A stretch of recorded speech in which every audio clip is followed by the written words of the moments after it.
परियोजना के कुटकू डैम में फाटक लगाने की मंजूरी मिल गई है। किसानों को दूसरी बार मुआवजा देने के लिए भारत सरकार ने 1836 करोड़ रुपए राशि की स्वीकृति दी।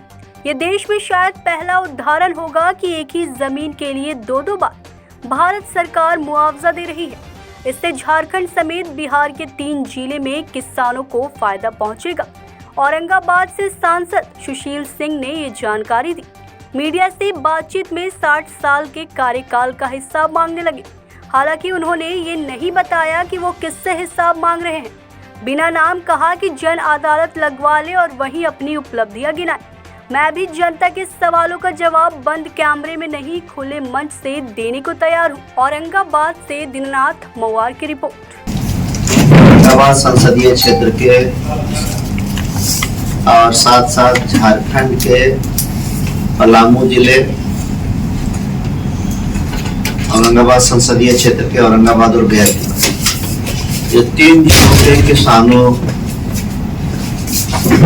को फायदा पहुंचाने के लिए भारत सरकार ने एक बहुत बड़ा ऐतिहासिक निर्णय केंद्रीय मंत्रिपरिषद में लिया, जिसके तहत 1836 करोड़ रुपए की स्वीकृति प्रदान की गई। इस राशि से उत्तर कोयल नहर परियोजना का अधूरा काम और कुटकू डैम बनने के पश्चात जो डूब क्षेत्र में जमीन आएगी, उनके किसानों को एक बार मुआवजा मिल गया था, लेकिन दूसरी बार मुआवजा देने के लिए भारत सरकार ने राशि की स्वीकृति दी है। ये देश में शायद पहला उदाहरण होगा, शायद मैं कह रहा हूँ, हो सकता है और कोई हो, लेकिन मेरी जानकारी में नहीं है, पहला ही है कि एक ही जमीन का मुआवजा दो बार मिले। इस बात को प्रमुखता से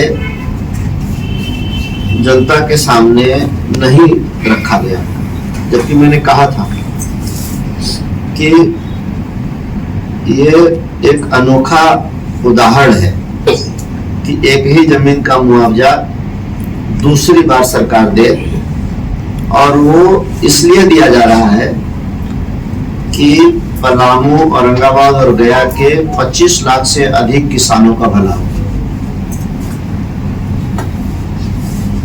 लेकिन जैसे ही ये बात आई तो एक नकारात्मक खबर छपी और मेरे ऊपर ये आरोप लगाया गया कि ये इलेक्शन स्टंट है, ये चुनावी स्टंट है। एक आरोप मेरे ऊपर और भी है, जैसा कि लोगों ने बताया कि कहीं खबर छपी है कि एक पार्टी के लोगों ने ये कहा कि एमपी ने एक भी पत्र इस परियोजना के काम को पूरा करने के लिए नहीं लिखा है। ये बहुत ही हास्यास्पद है। एक बात और कहना चाहूंगा आप लोगों के माध्यम से, चुनौती के साथ बताता हूं कि मुझसे 15 साल में एक पत्र नहीं लिखने के विषय में कहा गया और मेरे ऊपर यह आरोप लगाया गया। हम जन अदालत लगाकर, मेरा ये चैलेंज है और आप लोगों को कह रहा हूं, आप लोग ये बात छापते ही नहीं है। जो प्रमुख खबरें हैं उसको पता नहीं आप लोग हेडलाइन क्या बनाते हैं, उसको बनाइए।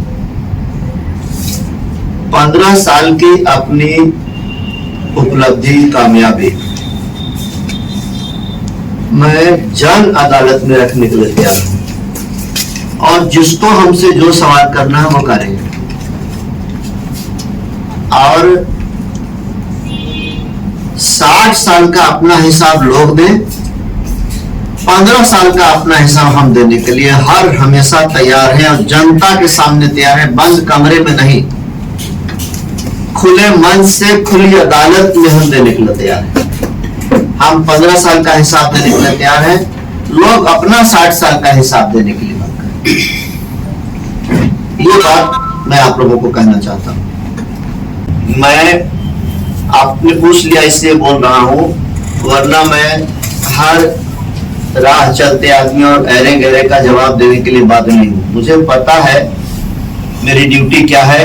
हम अपनी जनता के प्रति, अपने मतदाताओं के प्रति पूर्ण रूप से जिम्मेवार हैं, फुल्ली अकाउंटेबल है। और मुझे पता है कि हमारा धर्म क्या है, हमारा कर्तव्य क्या है, हमारी ड्यूटी क्या है, हम वो करते हैं। ये लोग तो चाहते ही हैं कि इनके ऊपर आरोप लगाकर, इनको तनाव में डालकर, इनको अपने पद से विपद करें, इनको हम लीग से हटाएं और ये हमसे जवाब देने में उलझ जाए। लेकिन हम इनके साथ सवाल जवाब में उलझना नहीं चाहते। हाँ, एक मौका जरूर देंगे, मंच लगा ले, खुला मंच लगा ले। 60 साल का हिसाब ये जनता के सामने रखें और 15 साल का हिसाब हम जनता के सामने रखेंगे, जिसमें 15 साल में विपक्ष में था और 10 साल मोदी जी की सरकार में मैं सत्ताधारी दल का सांसद रहा। सबका हिसाब, पाई पाई का हिसाब